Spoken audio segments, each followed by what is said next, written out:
રંગાપરના પૂર્વ સરપંચ સામે લેન્ડ ગ્રેબિંગની ફરિયાદ થતા સાબરમતી જેલમાં જવાનો વારો આવ્યો। સરકારી પડતર જમીનમાં પાકું મકાન બનાવી લીધેલ હોવાનું ષડયંત્ર બહાર આવ્યું હોવાનું જાણવા મળ્યું હતું। તલાટીએ નોંધાવેલ ફરિયાદ બાદ પોલીસ અટકાયત કરી હતી। જરૂરી કાર્યવાહી સાથે જેલમાં ધકેલી દેવામાં આવ્યો।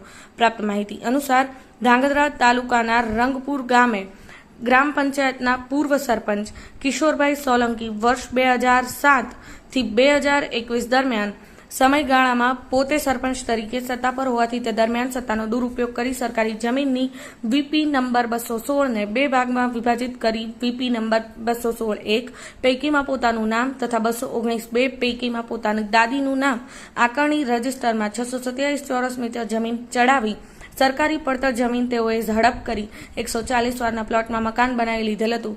જે સંદર્ભે જિલ્લા કલેક્ટરમાં લેન્ડ ગ્રેબિંગની એક્ટ હેઠળ ફરિયાદ થતા પૂર્વ સરપંચે સરકારી જમીન ષડયંત્ર તથા હડપ કરવાનું ષડયંત્ર બહાર આવતા રંગપુરના તલાટી અનિલભાઈ દેસાઈએ જણાઈ જિલ્લા કલેક્ટરના હુકમથી પૂર્વ સરપંચ કિશોરભાઈ સોલંકી સામે ધંધુકા પોલીસમાં લેન્ડ ગ્રેબિંગ હેઠળ ગુનો નોંધાતા પોલીસે પૂર્વ સરપંચ કિશોરભાઈ સોલંકીની ધરપકડ કરી અમદાવાદ સાબરમતી જેલમાં સોંપવામાં આવેલ હતા। કિશોર શુક્લ, સમય 24 ન્યૂઝ, અમદાવાદ।